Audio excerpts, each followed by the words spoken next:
The phone rang at 2:47 a.m. on September 14th. I know the exact time because I grabbed my phone off the nightstand and stared at the screen in complete disbelief. The caller ID said Ashley Hayes, my daughter's name, the same daughter I buried 25 years ago. My name is Bradley Hayes. I'm 67 years old, a retired construction engineer living alone in a 2-story colonial house in suburban Harrisburg, Pennsylvania. I've been by myself for most of my adult life, raising Ashley single-handedly after my ex-wife Karen left us when Ashley was just 7. That little girl became my entire world. And on November 3rd, 1998, when she was 20 years old and halfway through her junior year at Penn State studying elementary education, a drunk driver in a stolen pickup truck took her away from me forever. Or so I thought. I buried Ashley at Riverside Cemetery under a massive oak tree that she used to climb as a kid. The headstone reads Ashley May Hayes, beloved daughter, 1978-1998, forever in our hearts. For 25 years, every single Sunday without fail, I've driven my old Ford pickup the 12 miles to that cemetery with fresh flowers. Daisies, her favorite since she was 5 years old.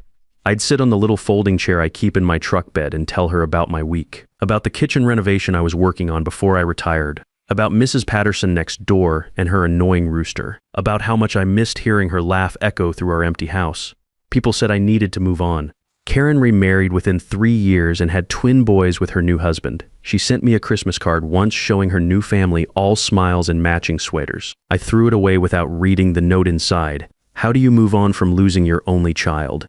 How do you just forget 20 years of goodnight kisses and bedtime stories and scraped knees and report cards taped to the refrigerator? I kept Ashley's room exactly the way she left it. Her Penn State pennant still hangs above her desk. Her stuffed elephant, Mr.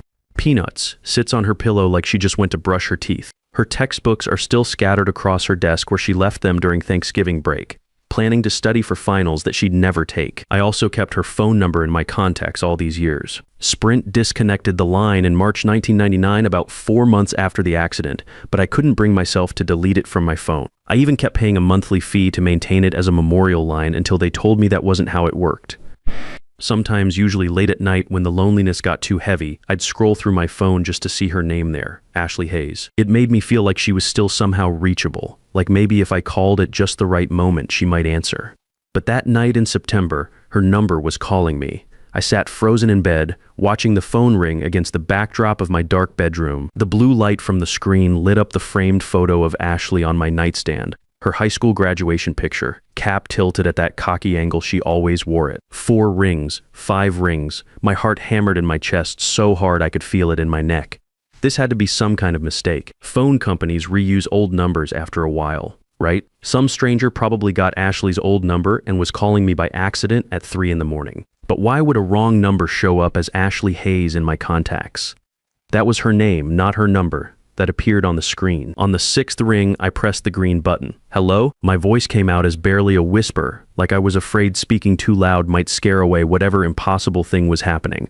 Nothing. Just dead air for maybe 10 seconds, though it felt like an hour. Then I heard breathing, slow, confused breathing. The kind of breathing you hear when someone's trying to figure out where they are. Dad? The voice was soft, uncertain female, and familiar in a way that made my chest feel like it was caving in. My throat closed up completely. I tried to speak, but nothing came out. Not a sound. Dad? Is that you? It's me. It's Ashley. I dropped the phone. Actually dropped it right on my bedroom floor next to my slippers. My hands were shaking so violently I could barely pick it up again. When I finally got it back to my ear, my hands were sweating so much I nearly dropped it again. Ashley, I managed to croak out, Dad, I'm so confused. I don't understand what's happening to me. I woke up and everything is different. I look different. I feel different. The person in the mirror looks like me but older. So much older. But I remember the accident. I remember that truck hitting my car. I remember dying. How am I talking to you right now? I stood up on shaking legs and turned on every light in my bedroom. The sudden brightness made me squint, but I needed to think clearly. My brain felt like it was short-circuiting, trying to process something that couldn't be processed. Where are you? I asked, surprised my voice was working at all. I don't know exactly. I'm in some apartment. It's not mine, but there are pictures of us on the walls. Pictures of our family. I found an address written on a piece of paper by the phone. 4247 Riverside Avenue, apartment 12, Moorfield, West Virginia. Dad, I'm really scared. I don't understand what's happening. Can you come get me, please? I grabbed the pen I keep on my nightstand and wrote down the address on my hand since I couldn't find paper fast enough. My handwriting looked like a child's, all shaky and uneven. "I'm coming," I said, my voice getting stronger. "Stay right where you are, don't go anywhere." "I'll be there as fast as I can drive. Thank you, Daddy. I knew you'd come for me. You always come for me." The line went dead. I tried calling back immediately. My finger stabbed at Ashley's contact name before the call had even fully ended. The recording played in that robotic female voice. "The number you have dialed is no longer in service. Please check the number and dial again." I tried again. Same message, then again and again. 15 times total, each attempt more desperate than the last. My call log showed the truth, though there it was, clear as day. Ashley Hayes, 2:47 a.m., 8 minutes and 23 seconds. The longest conversation I'd had with my daughter in 25 years. I sat on the edge of my bed staring at my phone for another 20 minutes, willing it to ring again. The house felt eerily quiet around me. Outside, I could hear Mrs. Patterson's rooster starting his pre-dawn routine. Inside, the old heating system clicked and hummed like it always did. Everything was normal, except nothing was normal. My daughter had been dead for 25 years. I saw her body at the hospital. I touched her cold hand. I watched them lower her coffin into the ground and listened to the mechanical whir of the equipment as they filled in the grave afterward. But she had just called me, scared and confused, asking me to come get her. I threw on jeans and my old Penn State sweatshirt, the one Ashley bought me for Father's Day in 1997. I grabbed my truck keys and wallet, threw some clothes in my overnight bag, and headed for West Virginia. It was 3:30 a.m. when I backed out of my driveway, and I knew I had about 8 hours of driving ahead of me. The interstate was nearly empty at that hour, just long-haul truckers and the occasional night shift worker heading home. I drove with my windows down despite the September chill, needing the cold air to keep me alert. My mind raced through every possible explanation. Maybe Ashley had survived the accident somehow and lost her memory. Maybe she'd been living as someone else all these years. Maybe the body I identified at the hospital wasn't actually her, but even as I thought it, I knew how impossible it sounded. The police had found her driver's license at the scene, her car registration, her purse with her college ID, and I had identified her body. Her face was bruised and swollen from the impact. But it was definitely Ashley. I knew every freckle on that face. I stopped twice for gas and coffee, each time checking my phone to see if she'd called again. Nothing. By the time I crossed into West Virginia, the sun was coming up, casting everything in that golden early morning light that Ashley used to love. She always said sunrise reminded her of hope. Moorfield turned out to be a small industrial town, the kind of place that probably thrived back when coal was king, but now felt like it was just hanging on. Rusted water towers, abandoned storefronts, and a main street that looked like it hadn't seen fresh paint in a decade. The GPS led me through a residential area of modest homes with small yards and chain-link fences. 46247 Riverside Avenue was a 3-story brick apartment building that had seen better days. The kind of place where working-class families lived when they couldn't afford anything better. Paint peeled from the window frames, and several of the mailboxes by the front door hung at odd angles. A sign by the entrance read Riverside Apartments, monthly and weekly rates available. I found apartment 12 on the second floor. The hallway smelled like cigarettes and old carpet. Cooking odors drifted from behind closed doors, bacon, coffee, something fried. Normal people starting their normal days while I was chasing an impossible phone call. The door to apartment 12 was slightly open, just a crack. I could hear movement inside, someone walking around. My heart started pounding again as I raised my hand to knock. "Ashley," I called out softly. "Dad, is that really you? Come in, the door's open." I pushed the door open slowly and stepped into a small living room. It was modestly furnished, a brown couch, a coffee table, a small TV on a wooden stand, clean but worn like everything else in this building. And then I saw her. A woman sat on the couch facing away from me. When she turned around, I felt like someone had punched me in the stomach and stolen all the air from my lungs. She looked like Ashley. Not exactly like the 20-year-old I'd lost, but like what Ashley might look like now at 45. Same green eyes that reminded me of sea glass. Same dimpled smile that had melted my heart since she was 2 years old. Same way of tucking her auburn hair behind her left ear when she was nervous or uncertain. The resemblance was so strong it made my knees weak. "Dad, I know this is impossible," she said, standing up slowly. "I know I died. I remember everything about that night. But I'm here. I don't understand it either, but I'm here." I wanted to run to her. Every paternal instinct I had screamed at me to wrap her in my arms and never let go, but something held me back. Maybe it was the engineer in me. 40 years of solving problems had taught me that when something seems impossible, it usually is. "Tell me something only Ashley would know." I said quietly. She smiled, and for a moment the expression was so perfectly Ashley that my chest ached. When I was 12, I was practicing soccer kicks in the living room and I broke Mom's china vase. The blue and white one her grandmother gave her. We told her it fell off the shelf during that little earthquake, remember? There wasn't really an earthquake that day, but she believed us because she was so worried about you being at the construction site during the tremors. My legs almost gave out. That story, we'd never told anyone else about that. It was our little secret, our shared lie to protect both of us from Karen's anger. And when I was 16, she continued, I came home 2 hours past curfew from Jenny Morrison's party. You were waiting up in your recliner, and I thought you were going to ground me until I was 30. Instead, you asked if I was okay and made me hot chocolate. You said you'd rather have me safe and late than sorry and on time. I had to sit down on the arm of the couch. Every detail was perfect. Every memory was exactly right. Over the next 3 hours, we talked about everything. She made coffee exactly the way Ashley used to, -2 sugars, no cream, stirred counterclockwise because she said it mixed better that way. She laughed at my same stupid dad jokes that had made Ashley groan and giggle since she was little. She even had the same tiny scar on her chin from falling off her bike when she was 8, trying to ride no-handed to impress the Thompson boy next door. How did you survive the accident? I finally asked, the question I'd been afraid to voice. I identified your body at the hospital. Her face went sad, the way Ashley's always did when she had to deliver bad news. I don't know, Dad, I've been trying to piece it together for weeks. I remember everything up until the truck hit my car. I remember the sound of the impact, the feeling of everything spinning. I remember pain, then darkness, then nothing. The next thing I knew, I woke up 3 weeks ago in this apartment with ID saying my name was Rachel Wilson. She walked over to a small desk by the window and picked up a driver's license. Look at this. According to these documents, I've been living here for 8 years. I have a job at Consolidated Insurance downtown. I have rental agreements, utility bills, even a credit history. But I don't remember any of it. It's like someone else has been living my life while I was somewhere else. I took the license and studied it. The photo showed the woman in front of me, but with shorter hair and a more confident expression. Rachel Marie Wilson, DOB, April 15, 1978. The same birthday as Ashley, just different year to match the age difference. The strangest part, she continued, sitting back down next to me on the couch, is that I started having dreams about 3 weeks ago. Dreams about you, about our house, about my childhood. They felt more real than this life I supposedly lived as Rachel. And gradually I started remembering who I really was.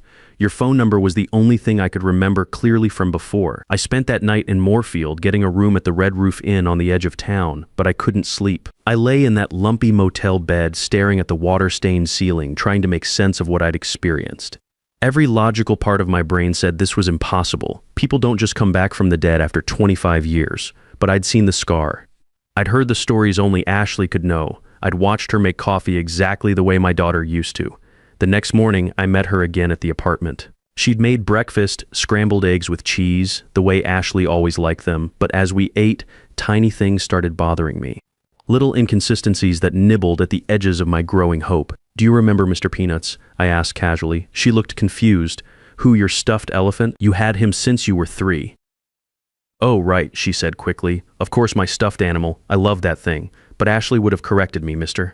Peanuts wasn't an elephant. He was a gray hippo that she'd named ironically because he was afraid of mice in the story she made up. Any real memory of him would have included that detail. What about your middle name? I asked. Marie, she said without hesitation. My heart sank. Ashley's middle name was May, after my grandmother. It was on her birth certificate, her school records, everything. I excused myself to go to the bathroom and called Dr. Jennifer Garcia from my old company's health plan. Jennifer had been the neurologist for several workers who'd suffered head injuries on construction sites. If anyone would understand memory loss and identity confusion, it would be her. Dr. Garcia, this is Bradley Hayes. I need some advice about someone with possible memory issues, Bradley. How are you? What kind of memory issues are we talking about? I couldn't tell her the whole truth. It sounded too crazy even to me. Someone I know claims to have recovered memories from 25 years ago after a period of amnesia. How reliable would those memories be? That's unusual, she said. Retrograde amnesia typically affects recent memories more than distant ones. If someone lost 25 years of memory and then suddenly recovered childhood memories while forgetting recent years, that would be highly irregular. Are you dealing with a potential fraud situation, Bradley? Her question hit me like a slap fraud. What would you look for if you suspected someone was pretending to have memory issues? Well, they'd need detailed personal information about the person they're impersonating. They'd need to look reasonably similar, and they'd create a believable story to explain inconsistencies. Memory loss is convenient. It explains why they might not remember certain details correctly. After I hung up, I sat on the motel toilet seat with my head in my hands. Dr. Garcia had just described exactly what I was experiencing.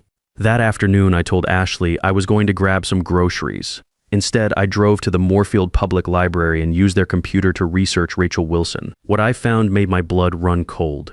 Rachel Wilson had worked for Consolidated Insurance for 8 years, just like she'd said. But Consolidated Insurance was the same company that had handled Ashley's life insurance policy after her death. The company that had my detailed personal information, family photos I'd submitted with the claim, and extensive records about Ashley's life and death. I dug deeper, printing out everything I could find. Rachel Wilson's employment records, her apartment lease, even her social media profiles dating back years. This wasn't some identity created 3 weeks ago. She'd been building this life for nearly a decade. At a gas station on the way back to the motel, I called my old friend Kevin Foster, who'd worked in insurance investigation before he retired. Kevin, hypothetically, if someone worked for an insurance company and wanted to target grieving families, how would they do it? That's a hell of a hypothetical question, Brad. But they'd have access to detailed claim files, family information, personal details, photos, everything needed to create a convincing con. We've seen cases where employees used client information for identity theft. Why are you asking? I didn't answer directly. If you were investigating something like that, what evidence would you need? Documentation of the fraud, recordings of conversations, proof of deception, and witnesses. You'd need someone credible to verify what happened. That evening, I met Ashley for dinner at a small diner in town. I started asking more specific questions about her childhood, watching carefully for the tells Dr. Garcia had mentioned. "Remember when Mom left us?" I asked. "You cried for 3 days straight." She nodded sadly. "I was so young, it was devastating." "You were 7, I said. "Do you remember what you said to me on the 3rd night?" She hesitated. The memory issues make some things fuzzy. "You said, 'Daddy, did I make Mommy go away?' It broke my heart." "Yes," she said quickly. "I remember now. I thought it was my fault." But Ashley had never said that. On the 3rd night after Karen left, Ashley had come to my room and said, "Daddy, I'm glad it's just us now." Mommy was always angry. She was relieved, not devastated. I was starting to understand that I wasn't talking to my daughter. I was talking to someone who had studied my daughter's life and was using my grief against me. The next morning, I called Dr. Garcia and asked her to meet me in Moorfield. I told her I needed a professional witness for what I was starting to suspect was an elaborate fraud. She agreed to drive down that afternoon. While I waited for Dr. Garcia to arrive, I did something that felt like betrayal, but I knew was necessary. I started recording my conversations with Ashley on my phone. I needed evidence of the inconsistencies, proof that whoever this woman was, she wasn't my daughter. Dr. Garcia met me at the motel at 2 p.m. She was a small woman in her 50s with steel gray hair and sharp eyes that missed nothing. I'd worked with her on several workers' compensation cases over the years and trusted her judgment completely. "Bradley, you sounded very concerned on the phone. What exactly are we dealing with here?" I told her everything. About the phone call, meeting the woman claiming to be Ashley, all the details that matched and the ones that didn't. Dr. Garcia listened without interrupting, taking notes in a small notebook. "I want you to meet her," I said. "Ask her some questions. See if your professional opinion matches my suspicions." We arranged to meet Ashley at her apartment at 4 p.m. I introduced Dr. Garcia as an old friend who was visiting the area on business. "Ashley, this is Dr. Garcia. She's a neurologist I worked with when I was still in construction." Dr. Garcia shook hands with the woman and smiled warmly. "Nice to meet you. Your father tells me you've had some memory issues since an accident years ago." "Yes," Ashley replied. "It's been very confusing. I lost so many years, but lately I've been remembering my childhood more clearly." "That's interesting, Dr. Garcia said casually. "May I ask, what's your father's middle name?" "William," Ashley said confidently. "Bradley William Hayes." My heart sank. "My middle name is Charles." Ashley had known that since she was old enough to read my driver's license. Dr. Garcia continued with gentle questions. "What year did I retire? What was my ex-wife's maiden name? What kind of car did I drive when Ashley was little?" Every single answer was wrong. Not close, completely wrong. After Dr. Garcia left, I confronted Ashley directly about the discrepancies. "My middle name is Charles, not William. And Karen's maiden name is Thompson, not Johnson." For just a second, I saw something cold and calculating flash in her eyes. Then she quickly recovered, her expression becoming confused and apologetic. "I'm sorry, Dad. The memory issues, sometimes I get things mixed up. It's been so confusing living as someone else for so long." but I'd seen enough. I knew this woman wasn't my daughter. That evening, I called Detective Nathan Williams with the Moorfield Police Department. I'd gotten his name from the front desk at the police station when I'd called asking about fraud investigation. Detective Williams, my name is Bradley Hayes. I believe I'm being targeted for an elaborate fraud and I have evidence. What kind of fraud, Mr. Hayes? I explained the situation, the impossible phone call, the woman claiming to be my dead daughter, her job at the insurance company that had handled Ashley's claim. Detective Williams listened carefully. Mr. Hayes, we've been investigating similar cases in the region. Can you come to the station tomorrow morning? Bring any evidence you have. The next day, I showed Detective Williams everything. The recordings of our conversations where Ashley got basic facts wrong. The research I'd done on Rachel Wilson's employment history, the insurance company connection, Mr. Hayes, Detective Williams said, we've been trying to catch Rachel Wilson for 2 years. She's part of a sophisticated fraud ring that targets elderly people who've lost family members. They research victims through insurance files and create elaborate reunion scams to steal assets. He showed me a file with photos and documents. She's done this at least 4 times in different states. Always the same pattern: research a grieving parent, create a miraculous survival story, gain trust. Then gradually ask for money. Money? I said. She hasn't asked me for any money. She will. Usually it starts with medical bills or legal fees to help reclaim their identity. Small amounts at first, then larger sums. One victim in Ohio lost $100,000 before he realized what was happening. Detective Williams leaned forward. We need your help to catch her in the act. Would you be willing to wear a wire and offer her money? Once she accepts, we can arrest her for fraud. The plan was simple. I would tell Ashley that I wanted to transfer $50,000 to help her with legal fees to officially reclaim her identity and social security number. If she accepted, it would be evidence of intent to commit fraud.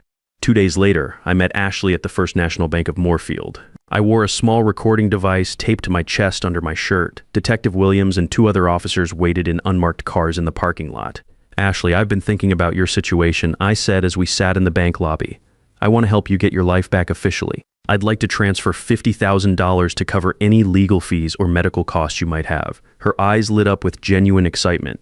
Dad, that would solve so many problems. I've been so worried about the legal costs of proving who I really am. She introduced the man with her as Kevin Foster, a lawyer who was helping with her case. Foster had documents ready for me to sign, transfer papers that would move money from my savings account to an account he controlled. Mr. Hayes, Foster said, this money will go directly to legal fees and administrative costs. Your daughter's case is complicated, but with proper funding, we can resolve everything within a few weeks. The moment I signed the papers, Detective Williams and his team moved in. Rachel Wilson, Kevin Foster, you're under arrest for conspiracy to commit fraud, identity theft, and theft by deception. The look of pure rage on Rachel's face when the handcuffs went on told me everything I needed to know. That expression of hatred and fury, Ashley had never looked at anyone like that, not even when she was furious with me as a teenager. The trial took place 6 months later. I testified about the phone calls, the meetings, all the evidence we'd gathered. The prosecutor showed the jury Rachel's employment records at Consolidated Insurance, her access to my family's personal information, and evidence of at least 6 other similar frauds across multiple states. Rachel Wilson was sentenced to 8 years in federal prison. Kevin Foster received 6 years for his role in the conspiracy. At the sentencing, the judge said their crimes were particularly heinous because they preyed on people's deepest emotional wounds. Standing outside the courthouse after the sentencing, I felt something I hadn't experienced in 25 years: our trait, closure. Not the closure of getting Ashley back, but the closure of protecting her memory from people who wanted to profit from my pain. I drove straight from the courthouse to Riverside Cemetery. I sat by Ashley's grave and told her everything that had happened. I'm sorry, sweetheart, I said out loud. For a few weeks there, I let myself believe you were coming back to me, but you're at peace where you are, and I need to be at peace with that too. I still visit Ashley's grave every Sunday. I still miss her every day. But now I also volunteer at the senior center in Harrisburg, helping other older folks recognize and avoid the kinds of scams that almost got me, because grief makes you vulnerable in ways you don't expect. When someone offers you exactly what you want most in the world, that's when you need to be most careful. Love doesn't make you stupid, but desperation can, and there are people who make a living off desperation. My daughter is gone. She's been gone for 25 years, but her memory belongs to me, not to criminals who want to turn my love for her into their profit. And that memory is safe now, exactly where it should be. Because here's what 25 years of grief taught me. The people who truly love you don't come back from the dead asking for money. They live on in the memories you protect and the wisdom you share to keep others safe. My daughter's greatest gift to me wasn't the years we had together. It was teaching me that real love means protecting her memory from those who would exploit it, and using that lesson to shield other fathers from the same heartbreak.